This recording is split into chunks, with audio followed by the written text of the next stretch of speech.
De um ponto de vista científico, o amor não é uma coisa só. Ele se divide em diferentes fases. E a primeira fase costuma ter curta duração e alta intensidade. Nós chamamos essa fase de paixão. Hoje nós vamos falar sobre essa, que é uma das emoções mais interessantes que existem na vida humana. A paixão, do ponto de vista do cérebro, se assemelha a uma espécie de demência temporária, com características de estresse, obsessão e compulsão. Todas as grandes mitologias, como a mitologia nórdica e a mitologia grega, todas as grandes religiões, como o cristianismo, o islamismo, o hinduísmo e todas mais, todas elas discutiram de maneira bastante profunda a questão do amor. No pensamento filosófico, Platão foi o primeiro a escrever um grande tratado a respeito da questão do amor. O livro se chama O Banquete e é um dos livros mais belos da história da filosofia. Depois dele, quase todos os grandes filósofos se dobraram sobre a questão do amor. Aristóteles, Epicuro, Schopenhauer, Nietzsche, Foucault, só para mencionar alguns. Na arte, a onipresença do amor é indiscutível. Basta a gente pensar, por exemplo, em Shakespeare, ou então mesmo no cinema contemporâneo, onde até em filme de dinossauro e robô alienígena eles dão um jeito de enfiar algum romance. Mas longe de ser algo metafísico, algo que está fora do corpo, o amor é fruto de alterações no funcionamento do cérebro. E geralmente, ele se divide em algumas fases muito específicas. A primeira fase nós chamamos de paixão, e ela é caracterizada por grande intensidade e curta duração. Mas o que acontece, então, dentro do seu cérebro quando você está apaixonado? O que acontece dentro do seu corpo quando você está apaixonado? Como toda emoção, a paixão ela vai ser regulada por aquilo que nós chamamos de fatores endócrinos. Ou seja, ela vai ser regulada pela ação de hormônios e neurotransmissores, que são substâncias químicas. Essas substâncias químicas têm efeito, de maneira geral, sobre o corpo e de maneira específica sobre o cérebro. Então eu gostaria que você pensasse nos estados psicológicos envolvidos na paixão, como por exemplo a saudade, ou então a grande motivação que costuma ser presente na pessoa apaixonada. Cada um desses estados é fruto de certas alterações na circuitaria cerebral. Em primeiro lugar, os estudos mostram que dois hormônios estão especialmente envolvidos durante a paixão, a oxitocina e a vasopressina. Esses hormônios têm diversos papéis no corpo humano, mas durante a paixão eles funcionam como neuropeptídeos, que são pequenos compostos químicos que agem localmente em determinados circuitos cerebrais. A ação da oxitocina e da vasopressina durante a paixão está associada ao apego, à conexão formada entre o casal. Além disso, ela também está associada à preferência que o sujeito apaixonado tem por aquela pessoa específica. Então isso significa que durante a paixão nós estamos extremamente ligados, conectados à pessoa pela qual nós estamos apaixonados. Além disso, essa pessoa parece que é única, essa pessoa ela chama a nossa atenção, ela tem maior foco do nosso cérebro, ela é mais saliente para nós do que outras pessoas. Isso talvez explique a sensação que nós temos de que aquela pessoa é insubstituível. Nós também encontramos receptores de oxitocina e vasopressina em uma outra circuitaria do cérebro que nós chamamos de circuito de recompensa. Recompensa, ou seja, um estímulo recompensador, vai envolver em geral dois elementos, a motivação e o prazer. Eu posso dar alguns exemplos de estímulos que são altamente recompensadores. Os alimentos calóricos, por exemplo, como a sobremesa e o sorvete. Algumas drogas, como a cocaína, ou até mesmo algumas atividades que são desafiadoras para o nosso cérebro, como por exemplo um livro muito instigante, ou um filme, ou até mesmo um projeto profissional. Então, como eu disse, a recompensa vai envolver, em primeiro lugar, a motivação. E a motivação é quando o nosso corpo nos compele a fazer mais daquilo que nós estamos fazendo. Imagine, por exemplo, que você está com fome e você pede uma porção de batata frita. Você come uma batata. E aí o que o teu corpo vai te compelir a fazer? Pegar outra batata e outra, até, é claro, que você fique plenamente satisfeito. Mas, essencialmente, esse é o estado motivado, onde o teu corpo te leva a fazer mais daquilo que você está fazendo. Esse é um importante elemento da recompensa. Mas existe outro elemento, que é o prazer. O prazer, ele é a sensação subjetiva associada ao estímulo recompensador, que no caso da batata é o prazer de comer a batata, a sensação gostosa de comer a batata.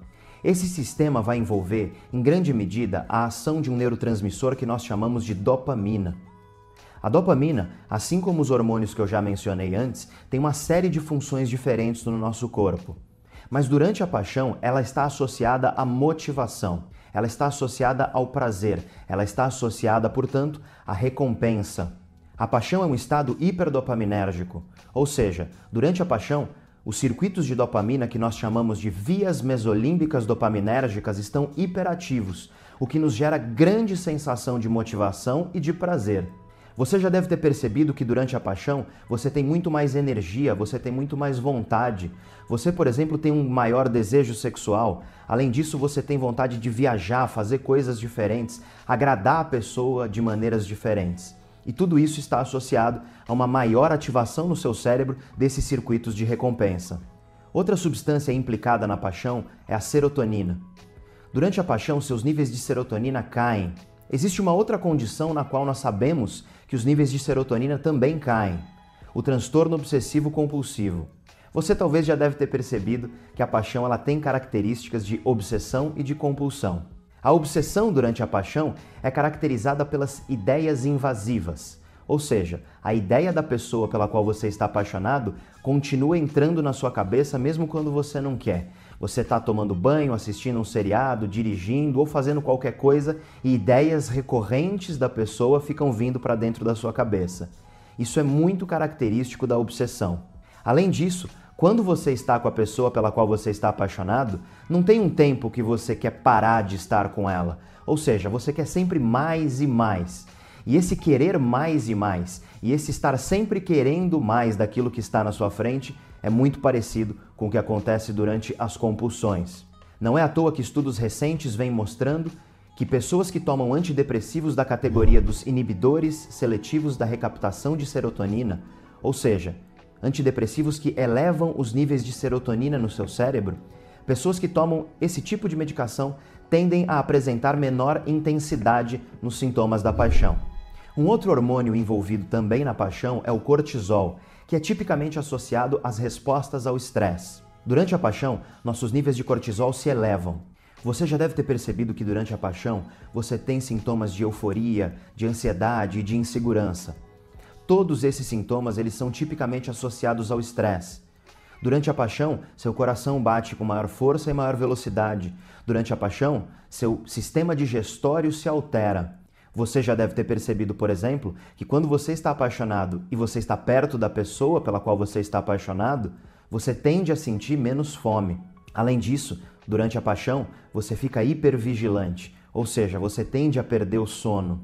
E todas essas são características de respostas a estímulos estressantes. Então a paixão envolve algo semelhante ao estresse. Uma outra coisa interessante que acontece durante a paixão é uma inibição de estruturas cerebrais que nós chamamos de estruturas pré-frontais, ou seja, estruturas que ficam imediatamente atrás da sua testa. Para você ter uma noção do que isso significa, tem uma outra coisa que gera uma inibição pré-frontal: a bebida alcoólica. Ou seja, o álcool inibe o seu cérebro. O que pode te parecer estranho, porque afinal de contas, a última coisa que você fica quando você bebe é inibido. Muito pelo contrário, quando você bebe, você fica desinibido. Parece que você fica mais solto. Mas isso acontece justamente porque o álcool irá inibir o seu pré-frontal.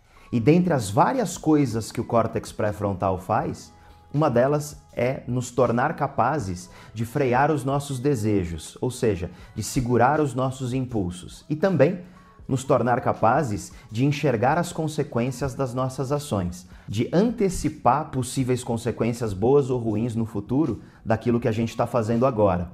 E é por isso que quando o pré-frontal está inibido, você bebe e toma decisões das quais você se arrepende. Por exemplo, você bebe e briga com muito mais facilidade. Você bebe e manda mensagem de WhatsApp para ex-namorado e ex-namorada. Você vai para a balada, bebe e fica com pessoas de qualidade estética duvidosa. É claro que se você continuar bebendo, o álcool vai continuar inibindo o seu cérebro até que você tenha uma séria depressão do seu sistema nervoso e você se torna aquele bêbado chorão, chato, que fica abraçando todo mundo no final da festa. Curiosamente, então, durante a paixão, você também tem uma inibição pré-frontal, o que significa que o apaixonado ele tem uma menor capacidade de frear os seus desejos e impulsos e também uma menor capacidade de enxergar as consequências das ações no futuro.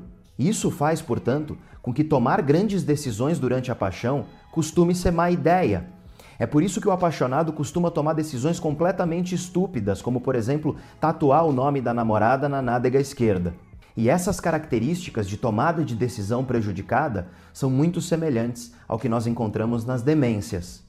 E é por isso tudo que a paixão, do ponto de vista do cérebro, se assemelha a um estado hipermotivacional de demência temporária, com características de estresse, obsessão e compulsão. E eu acredito que nada disso tira a beleza e o encanto da paixão. Independentemente disso tudo que eu disse acontecer por conta de alterações no cérebro, isso não significa que a paixão deixa de ser gostosa, que a paixão ela deixa de ser uma sensação agradável. É claro, quando ela é correspondida, porque quando ela não é, pode ser uma das piores dores e piores angústias da vida. No entanto, existe uma última característica que eu queria ressaltar a respeito da paixão. Ela é sempre passageira, ela é sempre temporária. Os estudos mostram que as alterações funcionais e químicas no cérebro derivadas da paixão tendem a durar no máximo 12 a 18 até 24 meses. A gente pode olhar para isso de forma realista e fria, um tanto quanto triste até. A gente só fica perdidamente apaixonado porque uma hora a gente se encontra. A gente só cai de amores por alguém porque caindo, uma hora a gente bate a cara no chão e acorda para a realidade. Eu acho que todo mundo que está me ouvindo, infelizmente, já passou por isso. E nós também podemos olhar para isso de uma maneira mais romântica, de uma maneira mais positiva, como fez, por exemplo, Vinícius de Moraes. Que a paixão não seja eterna, posto que a chama, mas que seja infinita enquanto dure. Se você gostou, não esquece de curtir, compartilhar e se inscrever em nosso canal.